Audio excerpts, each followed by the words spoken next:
नमस्कार, एक बार फिर से स्वागत है आप सभी का हमारे खास शो पोर्टफोलियो पिक में। मैं कंचन नौटियाल डेली जुड़ती हूँ आपसे हमारे शो के खास सेगमेंट के जरिए, जहाँ पे आपको मिलती है जानकारी बढ़ते गिरते स्टॉक्स के बारे में और साथ ही मिलता है सुझाव हमारे खास एक्सपर्ट्स के जरिए। तो चलिए सीधा जुड़ते हैं विकास बागरिया जी के साथ और जानते हैं कि आज वो आपके पोर्टफोलियो के लिए कौन सा स्टॉक लेके आए हैं।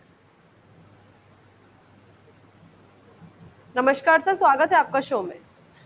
नमस्कार Kanchan ji, thank you for having me on the show. जी सर, कौन सब सा स्टॉक लेके आए हैं हमारे दर्शकों के लिए जिससे आने वाले टाइम पे उन्हें अच्छा खासा मुनाफा हो सकता है। ये लास्ट पोर्टफोलियो पिक जो हम लोग का चला आ रहा है उसमें अब ये और एक नया नाम जुड़ रहा है आरती इंडस्ट्रीज का। तो पहले जी इसके पहले एक छोटा सा अपडेट दे दूं, जिन लोगों ने पोर्टफोलियो पिक्स में पहले ले रखे थे उन लोग थोड़ा थोड़ा प्रॉफिट बुक कर सकते हैं क्योंकि सबके टारगेट सेट हो चुके हैं। ठीक है। और जी अब हम लोग जो नया लेके आए सेगमेंट में वो है आरती इंडस्ट्री। ऑलमोस्ट अपने टॉप से ये काफी करेक्टेड है, बट उसके पहले मैं इसके थोड़े से फंडामेंटल से बात कर लेता हूँ कंचन जी। ये जी 1984 की इनकॉर्पोरेटेड कंपनी है और ये स्पेशलिटी केमिकल्स और फार्मास्यूटिकल्स में इनका बहुत अच्छा नाम है। और जब कोविड के बाद में जब इंडिया को एज ए चाइना का सब्स्टिट्यूट देखा जा रहा था स्पेशलिटी केमिकल्स में, तब इसने लंबा छलांग भी लगाया था। बट उसके बाद धीरे धीरे वो क्या स्पेशलिटी केमिकल्स का जब थीम थोड़ा सा कूल ऑफ हुआ तो ये धीरे धीरे धीरे सब्सिक्वेंटली ये नीचे आते चला गया। बट अब ये टेक्निकली बेस बना के रिवर्स करने के बहुत ही अच्छी जगह पे खड़ा है। तो उससे पहले थोड़ा सा फंडामेंटल से बात कर लेते हैं कि company speciality chemicals in benzene based derivatives में काम करती है। नाइट्रोक्लोरोबेंजेंस है, डाइक्लोरोबेंजेंस है और नेट्रोटोल्यून वैल्यू चेन और इक्विवेलेंट सल्फ्यूरिक एसिड्स में इसका बहुत अच्छा काम है। कंपनी के पास 21 प्लस मैन्युफैक्चरिंग यूनिट्स हैं, 100 प्लस प्रोडक्ट्स है और 700 के करीब इनके डोमेस्टिक कॉर्पोरेट कस्टमर्स हैं और 400 प्लस एक्सपोर्ट कस्टमर्स है और 60 कंट्रीज में कंपनी काम करती है कंजन जी। और इसका मेजर प्रेजेंस यूएसए, यूरोप और जापान पे है। जी तो कंपनी के क्लाइंट टैलीज में कुछ कुछ नाम ऐसे आती है: बीएसएफ, सॉजिट्स, सोलेवी, टेजिंग, टोराइड, डुपॉन्ट, सबिया, डिक ईटीसी। तो और कंपनी एग्रो इंटरमीडिएट फर्टिलाइजर्स में भी है। तो ये तो हुआ कंपनी का, मतलब कंपनी क्या कर रही है, कंपनी के क्लाइंट टैलीज क्या कौन कौन है और कंपनी कितने दिनों से काम कर रही है। ठीक है। अब अगर कंपनी का मैं अगर रेवेन्यू ब्रेकअप पे अगर जाता हूँ तो कंपनी का समझ लीजिए स्पेशलिटी केमिकल से 84% रेवेन्यू है और फार्मास्यूटिकल से 16% के करीब का रेवेन्यू है। ठीक है। और फिनेंशियल ईयर 22 में कंपनी ने एक्सपोर्ट से 44% रेवेन्यू जनरेट किया है, जिसमें से कि मोस्ट ऑफ द रेवेन्यूज इनके north America, Europe, China, Japan और रेस्ट ऑफ द वर्ल्ड से आए। कंपनी ने 30 जनवरी 2023 में अपना फार्मा इंटाइटी जो है इनका उसको खुद से डिमर्ज कर दिया था। आरती फार्मा लैब्स लिमिटेड करके उसको अलग से अपने से डिमर्ज करके निकाल दिया। तो company valuation wise, fundamental wise बहुत ही अच्छी जगह पे खड़ी है। तो ये तो कुछ मैंने कंपनी क्या है, कंपनी का एक ओवरव्यू आपको दिया कंचन जी।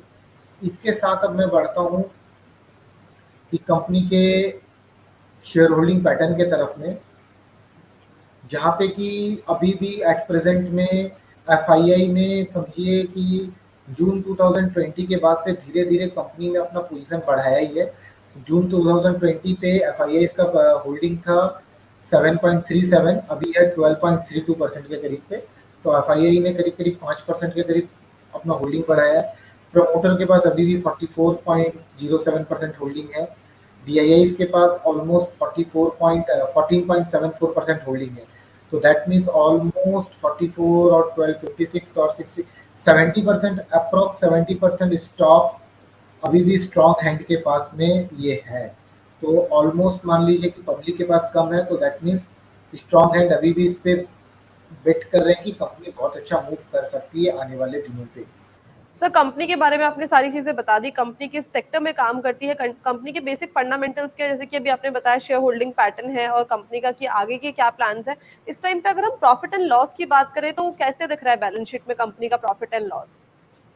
जी, कंपनी का देखिए बैलेंस शीट पे कंपनी का सेल्स बढ़ते जा रहा है। अगर मैं मार्च 2020 के कंपैरिजन देखूं तो मार्च 2020 पे 1076 करोड़ का इनका सेल्स था। जो कि थोड़ा सा जून 2020 पे थोड़ा सा डीप हुआ था 937 तक। उसके बाद धीरे धीरे ये पेस पकड़ रहा है। दिसंबर 2021 जबकि मतलब स्पेशलिटी केमिकल का थोड़ा सा बूम टाइप का पीरियड चल रहा था, उस समय इनका सेल्स 2076 करोड़ तक पहुंचा था। बट उसके बाद से अभी से लास्ट साल भर से ये 1600 करोड़ पे कांस्टेंट है। लास्ट 4 क्वार्टर से 1600, 1685, 1655 करोड़ पे ये कांस्टेंट है। ऑपरेटिंग प्रॉफिट भी कंपनी की धीरे धीरे कांस्टेंट है कंपेयर टू लास्ट कुछ क्वार्टर्स में। 4 क्वार्टर्स में जैसे मैं सेल्स को देख रहा हूँ, वैसे ऑपरेटिंग प्रॉफिट भी कांस्टेंट है। 282 करोड़ जून 2022 पे था, सितंबर में 267 करोड़, दिसंबर में 289 करोड़, अभी 251 करोड़। तो कंपनी स्लोली एंड स्टेडीली अपने प्रॉफिट बेस को भी मेंटेन करते जा रही है, ठीक है। और नेट प्रॉफिट की बात करूं तो मार्च 2020 में कंपनी का नेट प्रॉफिट 110 करोड़ था। फिर वही कि दिसंबर 2021 में 725 करोड़ तक राइज हुआ था, जबकि स्पेशलिटी केमिकल का demand all of a sudden बहुत रोबस्ट हुआ था। बट अब लास्ट 4 क्वार्टर से कंपनी एकदम से मेंटेन करते हुए चली आ रही है। जून 2022 में 136 करोड़ था, सितंबर 2022 में 124 करोड़, दिसंबर 2022 में 137 करोड़ और मार्च 2023 में 149 करोड़। तो कंपनी एकदम से अपने नेट प्रॉफिट को मेंटेन करते हुए चली आ रही है। तो प्रॉफिटेबिलिटी के हिसाब से कंपनी अभी स्टेबल है एंड आने वाले दिनों में कंपनी का ये प्रॉफिटेबिलिटी बढ़ता लग रहा है, सेल्स बढ़ता लग रहा है कंटिन्यू। जी, तो कंपनी के प्रॉफिट एंड लॉस के बारे में बता दी कि बैलेंस शीट में किस तरीके के नंबर्स दिख रहे हैं। सर पीयर कंपैरिजन में कौन सी कंपनीज है इसके आगे? जी, अगर मैं इसके पीयर कंपैरिजंस की बात करूं तो पीडीलाइट है, एसआरएफ है, सोलर इंडस्ट्रीज है, दीपक नाइट्राइट है, टाटा केमिकल्स है, ये सारे इसके पीयर्स है जो कि लोग इससे आगे मतलब उनका शेयर प्राइसेस इनके कंपैरिजन काफ़ी आगे चल रहा है। तो पीयर्स का कंपैरिजन ये अभी भी मान लीजिए कम है, अभी भी मतलब मान लीजिए इसका पी रेशियो पीयर्स का कंपैरिजन काफ़ी कम है।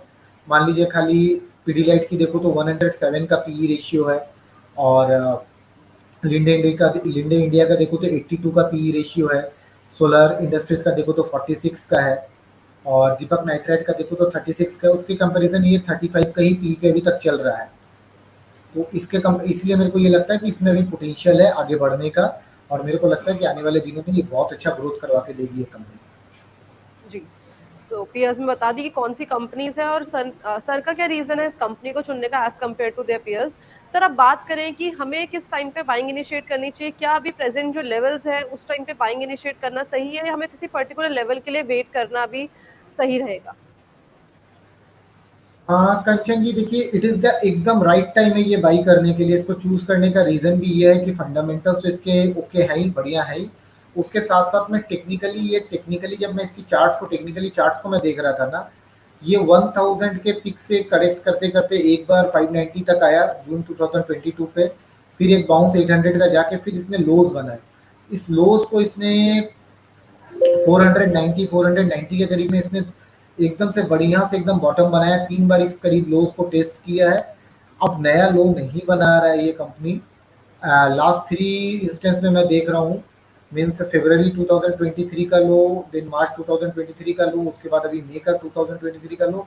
तो मेरे हिसाब से कंपनी में एक बेस बन गया। अभी जैसे ही 540 के ऊपर ये कंपनी चलेगा तो मेरे को लगता है ये इमीडिएट 600 और 650 के लिए रेडी हो जाएगा।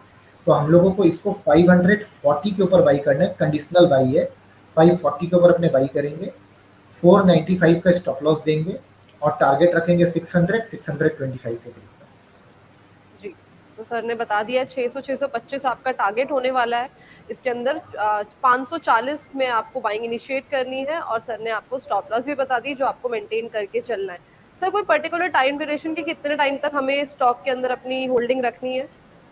2 से 3 महीने का टाइम ड्यूरेशन दे रहा हूँ, बट मेरे को लगता है कि टारगेट तो उसके पहले ही आ जाना चाहिए। बट तो भी 2 से 3 महीने का टाइम ड्यूरेशन हम लोग लेके चलते हैं इसमें। जी, thank you so much sir आपका हमारे शो में आने के लिए, बढ़िया स्टॉक हमारे व्यूअर्स को सजेस्ट करने के लिए। Thanks a lot sir. Thank you Kanchan ji, thank you. Thank you. तो ये थे विकास बागरिया जी जो लेके आए थे आपके पोर्टफोलियो के लिए एक बहुत ही बढ़िया स्टॉक। ऐसे अलग अलग स्टॉक की जानकारी के लिए जुड़े रहिए हमारे खास शो पोर्टफोलियो पिक के साथ। धन्यवाद।